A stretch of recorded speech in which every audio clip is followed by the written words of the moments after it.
sejak kebangkitan ulama bersama pengikut-pengikutnya istiqomah dan setia jaga akidah dan sunnah Rasulullah.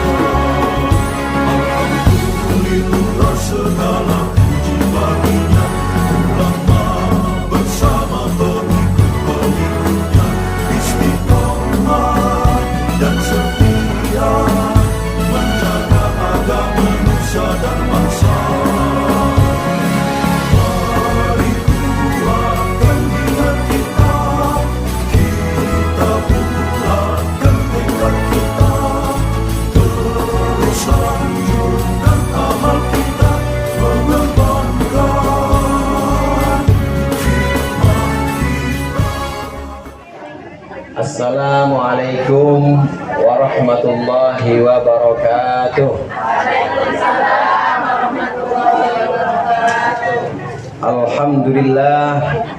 Alhamdulillahil fahir tahir, wassalatu wassalamu ala sayyidina Muhammadil fahir tahir wa ala alihi wa ashabihi dawil ula wal mafahir. Amma ba'd.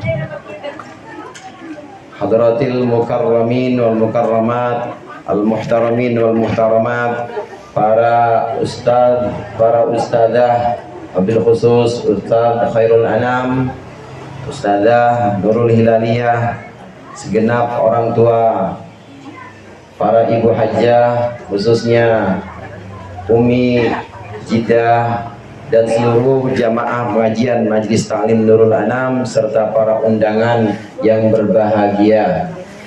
Alhamdulillah pada siang hari ini kita berkumpul kembali di sini untuk melaksanakan pengajian rutin.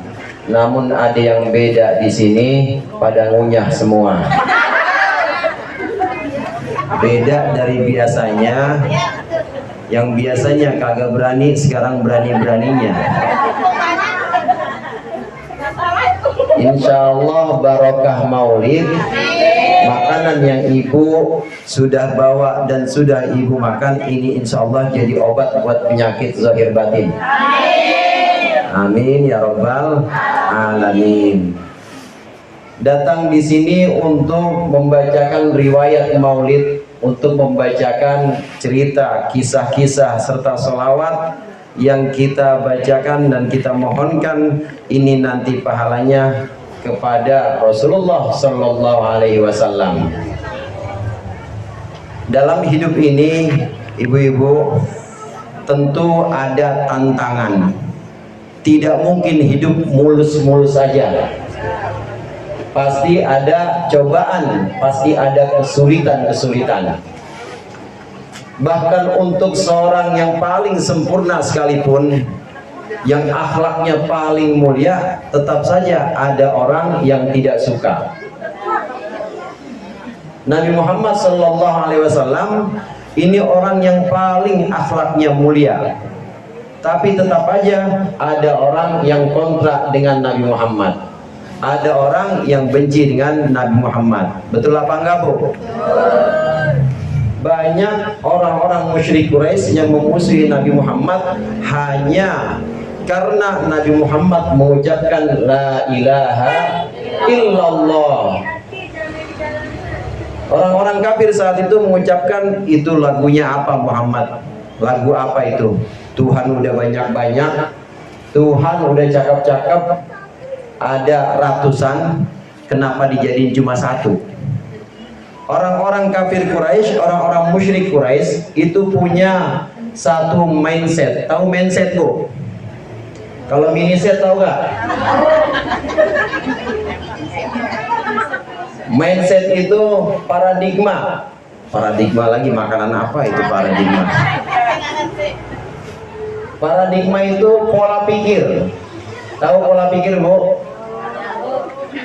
Orang-orang musyrik Mekah saat itu punya pola pikir, kalau urusannya banyak, maka Tuhannya juga harus banyak. Ada urusan perang, maka harus ada Tuhannya perang. dewa atau berhalanya perang. Ada urusan rizki, maka harus ada Tuhannya rizki yang ngatur rizki. Ada urusan tentang rumah tangga, maka harus ada urusan atau ada berhala yang ngatur tentang rumah tangga. Karena urusannya banyak, maka Tuhannya juga harus banyak. Ini pola pikir orang-orang musyrik saat itu. Mereka membuat berhala kumpul, mereka mengumpulkan berhala di Ka'bah. Ka'bah ya Ka'bah yang kita lihat sekarang. Dulu di Ka'bah itu ada berhala jumlahnya 355 patung. Berapa Bu jumlahnya? 355 patung. Sama piring di rumah banyakan mana? Banyakan berhala. Kenapa dihitung? Kenapa sampai 350? 350. Kenapa ada 350? Ini dihitung dengan jumlah hari. Karena hari dalam hitungan jumlah, dalam hitungan tahun-tahun Komariah itu jumlahnya adalah 350 hari. Ini mereka mengumpulkan berhala karena urusannya banyak, maka akan diatur atau akan diurus oleh banyak berhala-berhala ini. Jadi alam pikiran mereka tidak nyampe mereka untuk mengatakan bahwa urusan banyak ini disebut dengan satu Tuhan saja atau diatur oleh satu Tuhan saja, ini tidak bisa. Ini adalah alam pikiran orang-orang musyrik Mekah saat itu. Padahal kalau kita pikir secara lebih matang Bu, kalau kita pikir dan kita renungkan lebih dalam lagi, kalau ngurusin urusan yang banyak tapi dia gotong royong, kira-kira tandanya orang gotong royong itu tanda-tanda orang lemah apa orang kuat Bu? Orang kerjasama itu lemah apa kuat Bu? Ngurusin ceger aja kudu kerjasama, nggak bisa sendirian. Itu berarti dia lemah apa kuat?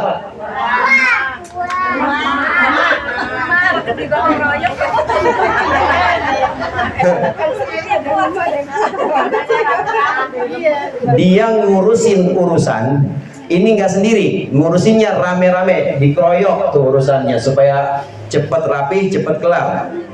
Nah kalau gotong royong, kalau keroyokan ngerjain sesuatu, ini menunjukkan orang-orang ini lemah atau kuat? Lemah. Udah bener lemah. Karena rame-rame. Nah secara logika akal sehat, yang namanya Tuhan itu harus satu. Kalau rame-rame namanya bukan Tuhan, namanya jamaah. Kalau rame-rame namanya bukan Tuhan, namanya organisasi. Ada ketuanya, ada wakil, nanti ketua nggak bisa, yang datang wakilnya, wakil nggak bisa, yang datang nanti bendaharanya. Itu namanya masing-masing lemah. Alam pikiran mereka yang seolah-olah iya benar, urusan banyak, Tuhannya harus banyak, sebenarnya itu salah. Yang namanya Tuhan harus satu. Kalau banyak berarti dia lemah. Nabi Muhammad SAW mengajarkan dan mengajak orang-orang musyrik Mekah saat itu supaya berpikir lurus.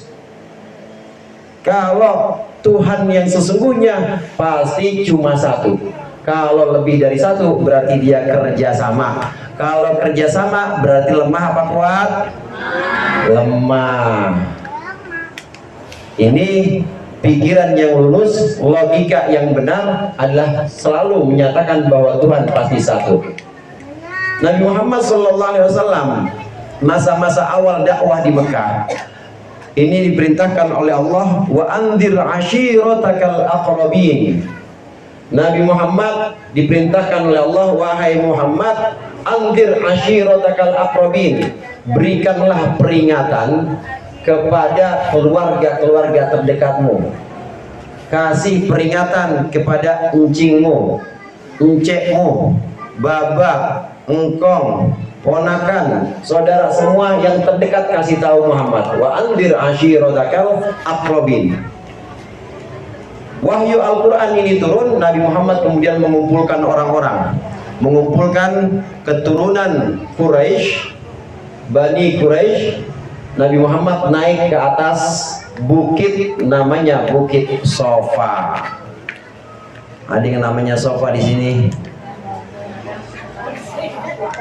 Namanya Bukit Sofa. Bukit Sofa itu temannya Bukit Marwah yang ada dekat-dekat Masjidil Haram sekarang itu. Nabi Muhammad naik ke Bukit Sofa, kemudian beliau memulai ajakannya, wahai Bani Quraisy, wahai keturunan Quraisy, saudara-saudaraku semua, kalau aku katakan kepada kalian semua, di balik bukit ini ada pasukan berkuda yang mau menyerang Mekah, apakah kalian setuju dan membenarkan dengan aku? Setuju. Aku percaya, kami percaya, kata orang-orang Quraisy. Karena engkau tidak pernah sedikit pun berbohong kepada kami selama hidupmu. Saat ditanyakan itu, orang-orang Quraisy pada percaya nggak, Bu? Saat dikasih contoh itu, orang-orang Quraisy percaya nggak, Bu? Percaya. Percaya. Andai di balik bukit ini aku katakan kepadamu ada orang yang akan menyerang Mekah, apakah kalian akan membenarkanku dan percaya? Percaya, wahai Muhammad.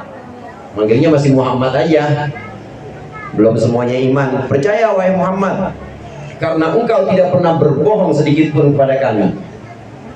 Lalu Nabi Muhammad melanjutkan, mereka menjawab percaya. Nabi Muhammad melanjutkan, maka sesungguhnya aku memberitahukan kepada kalian tentang Tuhan yang satu. Maka sembahlah Tuhan satu saja, tinggalkan penyembahan berhala. Sebagian orang ada yang bubar itu, Bu. Sebagian orang ada yang pulang. Ini kalau ada yang pulang, boleh dia pulang kalau berani. Berkatnya nggak dikirim pokoknya.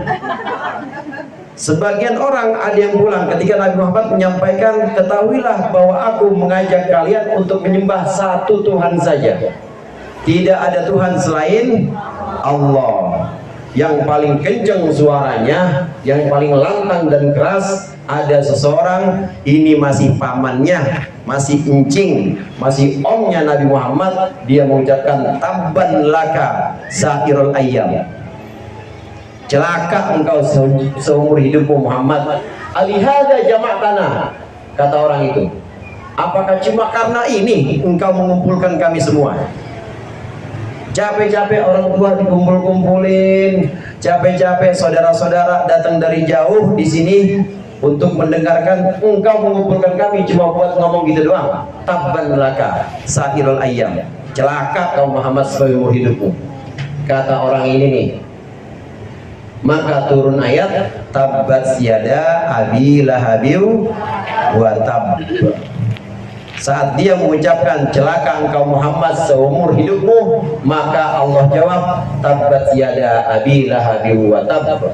Celakalah kedua tangan Abu Lahab dan celakalah si Abu Lahab itu sendiri. Abu Lahab siapanya Nabi, Bu? Tadi saya bilang pamannya Nabi, kucing, masih dekat banget dengan Nabi Muhammad. Cuma saya pengen tahu nih, Abu Lahab nama aslinya siapa kira-kira ya? Yang tahu boleh makan duluan. Nyendok nasi duluan boleh. Ada yang tahu, Bu?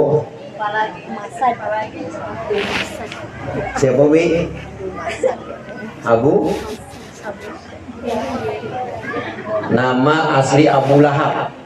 Orang Arab itu kalau sudah punya kedudukan yang tinggi di masyarakat, biasanya nggak dikenal nama aslinya, dipanggilnya bapak aja. Ada bapak pembangunan di Indonesia, ada bapak pendidikan, nama aslinya belum tahu. Nah begitu juga Abu Lahab, nama aslinya ada. Abu Lahab ini adalah julukan, karena Lahab itu artinya menyala. Jadi Abu Lahab itu, Bu, orangnya putih, putih kemerah-merahan, ganteng, cuma kagak bisa mesem, cemberut aja tiap hari. Jadi orang sangar kalau ngeliat dia, takut. Abu Lahab mukanya itu merah, putih kemerah-merahan, jadi seperti nyala api. Yang menamakan Abu Lahab adalah ayahnya sendiri, atau menjuluki Abu Lahab ayahnya sendiri, yaitu Abdul Muttalib, kakek Nabi. Ada yang tahu, Bu, namanya? Iya, googling. Manfaatkan. Abdul boleh makan kok. Makan duluan ya. Makan duluan. Namanya Abdul Uzza nama aslinya. Abu Lahab nama aslinya adalah Abdul Uzza. Ini anak dari Abdul Muttalib. Kakek Nabi yang namanya Abdul Muttalib punya anak banyak. Kayak engkong kita dulu kalau punya anak banyak-banyak Bu ya. Banyak punya anak. Nah, Abdul Muttalib punya anak 9. Semuanya laki-laki. Dan diantaranya anak Abdul Muttalib adalah Abu Lahab yang dikenal dengan Abu Lahab nama aslinya adalah Abdul Uzza. Abdul Uzza alias Abu Lahab ini kemudian diabadikan dalam Al-Quran bahwa dia akan celaka dan akan mati kufur, akan mati dalam kekufuran. Yang perlu kita lihat di sini, ibu-ibu, ayat itu turun saat Nabi dakwah pertama kali di tahun-tahun pertama dakwah Islam, saat Nabi masih berusia 40 tahun awal sekali menyampaikan Islam. Abu Lahab meninggal, Abu Lahab mati 10 tahun kemudian memang dalam keadaan kafir. Artinya itu sebuah mukjizat bahwa Allah sudah menentukan, Allah sudah memastikan bahwa Abu Lahab tetap gak akan dapat hidayah. Abdul Uzza ini diabadikan dalam Al-Quran, tabbat yada abi lahabiu wa tabb. Celakalah kedua tangan Abu Lahab dan celakalah dia Abu Lahab. Nah, sedikit terkait dengan ayat ini, ibu-ibu. Surat yang kita kenal dengan surat Al-Lahab ini artinya api yang menyala-nyala. Karena Abu Lahab itu mukanya memang merah menyala-nyala, maka disebut dengan Abu Lahab.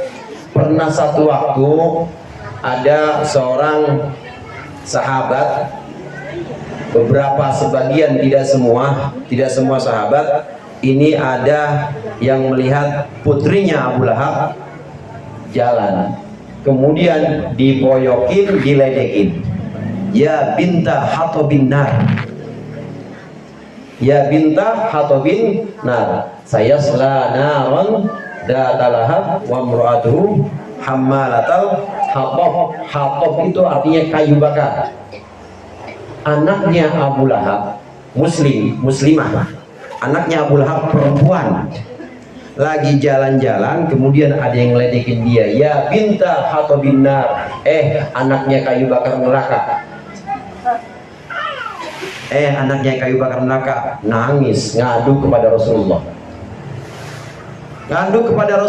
karena memang masih kerabatnya, karena memang masih sepupu berarti hitungannya dengan Rasulullah.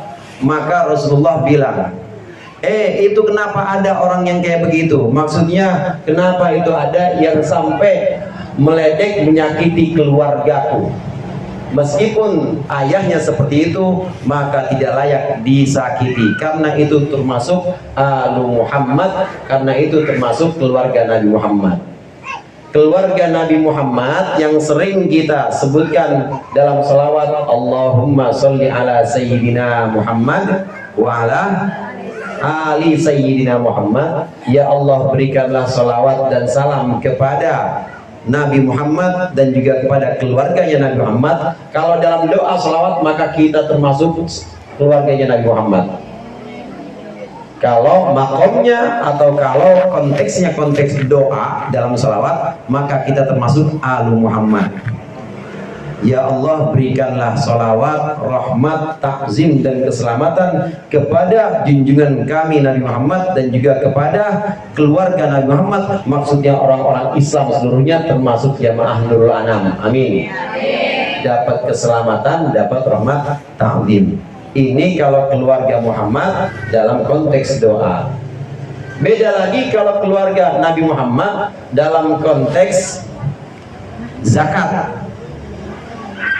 Dalam konteks zakat, keluarga Nabi Muhammad itu adalah keturunan engkong Hashim dan keturunan engkong Abdul Muttalib. Tahu Bu Abdul Muttalib? Siapanya Nabi? Kakeknya Nabi. Yang masih keturunan Abdul Muttalib itu adalah Alu Muhammad, keluarga Nabi Muhammad. Yang masih keturunan engkong Hasim, buyut Hasim itu juga masih Alu Muhammad, masih keluarganya Nabi Muhammad. Semua itu konteksnya, kalau konteksnya konteks zakat, itu semua orang yang tidak boleh menerima zakat. Silakan. Apalagi Nabi Muhammad keturunannya, yaitu cucu Nabi Muhammad dari Sayyidina Hasan, Sayyidina Husain, memang tidak boleh menerima zakat karena itu jelas Alu Muhammad. Ini kalau disebut dengan keluarga Nabi Muhammad, konteksnya zakat, maka mencakup keturunan Hashim dan keturunan Abdul Muthalib, semuanya nggak boleh menerima zakat. Ibu masih menerima zakat nggak, Bu? Bu? Ibu masih menerima zakat nggak? Kalau beras ogah, tapi kalau setengah M mau. Ada zakatnya setengah M. Mau nggak, Bu? Ibu milih jadi mustahik apa milih jadi orang zakat? Ini konteksnya zakat, maka keluarga Nabi Muhammad mencakup keturunan Hashim, keturunan Abdul Muthalib, itu keluarga Nabi Muhammad. Kata Rasulullah, jangan menyakiti keluargaku, demi Allah jangan menyakiti keluargaku, nggak boleh, meskipun itu anaknya Abu Lahab. Sejak saat itu sahabat kalau melihat di belakang ada anaknya Abu Lahab, maka kalau baca surat pilih-pilih, kasihan. Ini sebagai bentuk rasa menghormati keluarga Nabi Muhammad SAW. Nah, kembali kepada pembahasan yang pertama, Abu Lahab ini sudah Allah takdirkan, sudah Allah nas bahwa dia meninggal 10 tahun kemudian, tapi dalam keadaan tidak iman. Dia tidak memeluk Islam. Saat perang Badar, Abu Lahab nggak mau ikut, disuruh berangkat perang, tapi dia mendingan bayar, dibayar 4.000 dirham, ya kira-kira 4.000 dirham 40 jutaan dah. Mendingan saya di rumah aja, saya nggak mau berangkat, takut Abu Lahab. Tapi orang-orang perang dari perang Badar pulang, kalah orang-orang kafir pada waktu itu. Nggak lama kemudian, 2 bulan kemudian, Abu Lahab mati juga. Abu Lahab mati karena penyakit yang mengerikan, sampai 3 hari jenazahnya nggak diurusin. Ini orang yang menentang Nabi. Saya sampaikan di awal bahwa meskipun kita dalam akhlak yang baik, meskipun kita tujuannya baik, meskipun kita caranya baik, tetap ada saja orang yang kontra, ada saja orang yang tidak setuju dengan kita. Contohnya Nabi Muhammad ini selalu dilawan oleh musuh-musuhnya, diantaranya oleh Abu Lahab. Singkat cerita, Abu Lahab ini masuk neraka apa masuk surga, Bu? Abu Lahab masuk neraka apa masuk surga, Bu? Bu? Masuk surga apa masuk neraka? Abu Lahab.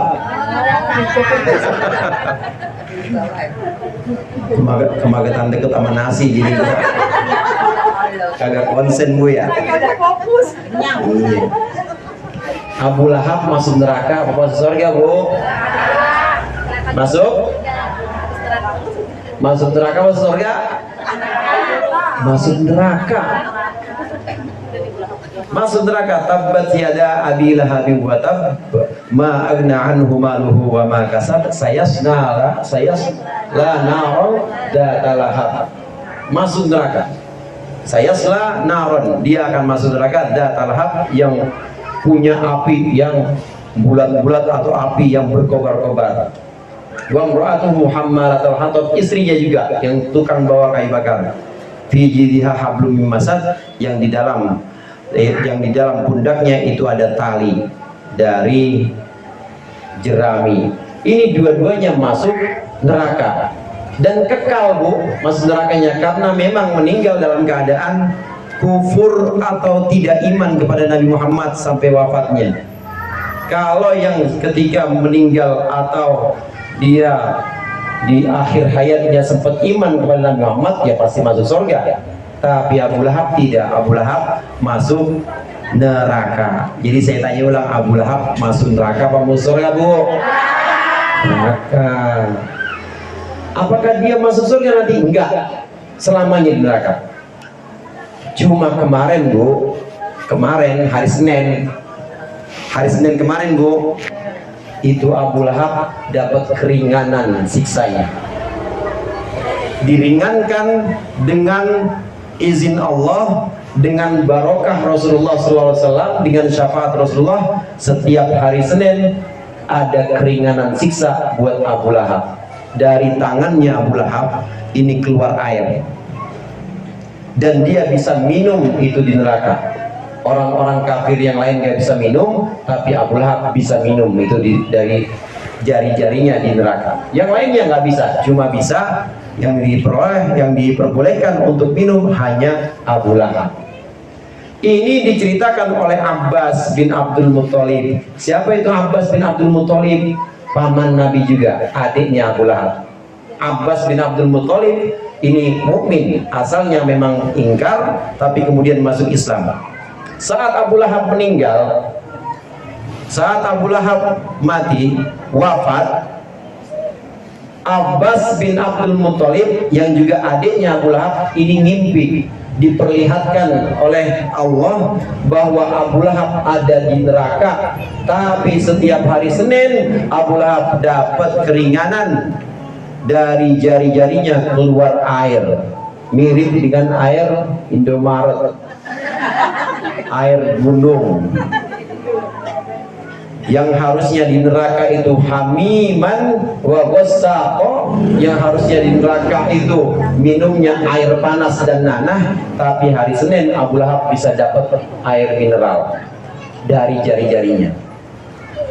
Kenapa Abu Lahab mendapat keringanan ini setiap hari Senin?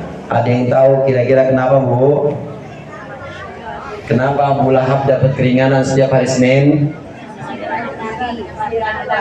Karena senang dengan kelahiran keponakannya, yaitu Muhammad bin Abdullah. Ponakannya ini lahir di hari Senin. Saat pertama kali mendengar berita itu, maka Abu Lahab senangnya bukan main. Ada budak datang ke dia, ada seorang hamba saya namanya Suwaibah Aslamiyah, datang kepada Abu Lahab, wahai tuanku, anaknya Aminah sudah lahir. Wahai tuanku, anaknya Abdullah, yatimnya Abdullah itu sudah lahir. Senang banget. Yang betul engkau Suwaibah? Betul, dicek. Datang ke sana, dilihat betul. Ternyata Aminah sudah melahirkan, sudah keluar keponakannya yang baru. Atas kegembiraan ini, karena saking gembiranya, maka Suwaibah, mulai saat ini aku bebaskan engkau. Dibebasin itu budaknya Suwaibah Aslamiyah, yang nanti jadi ibu susunya Nabi. Sebelum Halimatus Sa'diyah, yang pertama kali nyusui Nabi adalah Suwaibah Aslamiyah.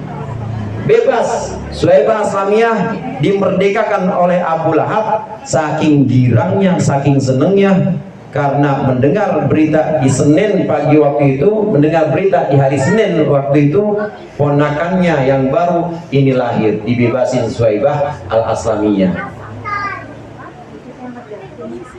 Nah, karena Abu Lahab senang dengan kelahiran Nabi Muhammad SAW, maka di neraka Abu Lahab setiap hari Senin dapat keringanan. Ini syafaat Nabi Muhammad SAW.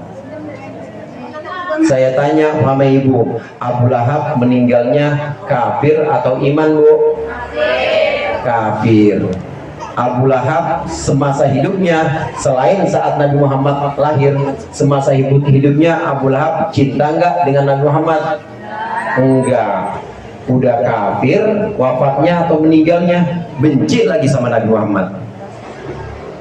Kalau orang yang benci kepada Nabi Muhammad meninggal dalam keadaan kafir, itu aja bisa dapat syafaatnya Nabi Muhammad, apalagi orang-orang yang meninggalnya dalam keadaan iman dan cinta kepada Nabi Muhammad, bacain maulid kayak ibu-ibu sekalian di sini. Kalau orang yang meninggal dalam keadaan kafir, benci kepada Nabi Muhammad aja bisa dapat syafaatnya Nabi Muhammad, diringankan siksanya seperti Abu Lahab, maka bagaimana orang yang iman kepada Nabi Muhammad dan juga sepanjang hidupnya cinta kepada Nabi Muhammad seperti kita. Amin. Idza kana hada kafirun damma, idza kana hada kafiran jaa dammuhu wa tabbat yadahu fil jahimi mukhallada. Ata annahu fi yaumil isnaini, ata annahu fi yaumil isnaini yukhaffafu anhu fil yukhaffafu anhu sururan li ahmada. Kalau orang yang ingkar kepada Allah, ingkar kepada Nabi Muhammad, menyembah berhala, kemudian mati dalam keadaan kafir, benci kepada Nabi, itu saja bisa diringankan siksanya karena senang dan cinta hari Senin lahir. Famadhannu bil abdil ladzi kana umruhu, maka bagaimana orang yang memang sehari-harinya umurnya dipakai buat mencintai Nabi Muhammad, bagaimana orang yang memang menghadirkan Nabi Muhammad melalui sholat-sholatnya, orang yang menghadirkan Nabi Muhammad melalui puasa-puasanya. Artinya kita semua ini orang Islam. Kita orang Islam ini cinta kepada Nabi Muhammad. Betul nggak, Bu? Betul. Banyak sholawat kita kepada Nabi Muhammad. Apalagi ibu-ibu, ngajinya cuma 15 menit, sholawatannya bisa sejam. Ada selawat dari yang dilaguin dangdut, ada selawat apa tuh namanya yang ya macam-macam dah pokoknya selawatnya dilagu-laguin. Itu artinya tanda cinta kepada Nabi Muhammad. Mengikuti Nabi Muhammad jelas. Sholat kita madhab kiblat, ikutin siapa, Bu? Ngikutin Nabi Muhammad. Puasa kita Ramadan dari subuh sampai maghrib, bukan dari maghrib sampai subuh. Ngikutin siapa, Bu? Ngikutin Nabi Muhammad. Zakat kita, zakat fitrah, ngikutin siapa, Bu? Ngikutin Nabi Muhammad. Semua kita dituntun oleh Nabi Muhammad. Gimana kita nggak cinta kepada Nabi Muhammad? Bagaimana kita tidak menghadirkan Nabi Muhammad karena sehari-hari yang kita lakukan adalah tuntunan Nabi Muhammad. Kalau dibandingkan dengan Abu Lahab tadi, orang yang tidak iman saja, benci saja bisa dapat syafaat. Bagaimana orang seperti kita yang iman, cinta kepada Nabi Muhammad, dan insya Allah dengan cinta ini Allah menjaga iman dan Islam kita sampai akhir hayat. Amin. Barokah maulid ini, cinta kita kepada Nabi Muhammad, bukti kita menghadirkan ajaran-ajaran Nabi Muhammad. Mudah-mudahan ini mendatangkan syafaat untuk kita di dunia maupun di akhirat. Dengan barokah maulid ini, dengan barokah majlis ini, dengan barokah semua doa-doa yang sudah dibacakan ini, mudah-mudahan Allah berikan juga kita kemudahan syafaat Nabi Muhammad di dunia dan di akhirat, sehingga Allah berikan kemudahan untuk kita dalam segala urusan-urusan kita. Allah jadikan anak-anak kita sebagai keturunan yang soleh solehah ila yaumil qiyamah. Amin ya rabbal alamin. Mudah-mudahan bermanfaat dan juga jangan bosan-bosan menghadiri maulid, karena maulid itu adalah bukti cinta kita. Sekali lagi, orang yang cinta tapi kafir, dia cintanya cuma sehari aja bisa dapat syafaat, apalagi orang yang cinta terus-menerus pada Nabi Muhammad sallallahu alaihi wasallam. Lebih kurangnya saya mohon maaf. Wallahul muwaffiq ila aqwamit thoriq. Assalamualaikum warahmatullahi wabarakatuh.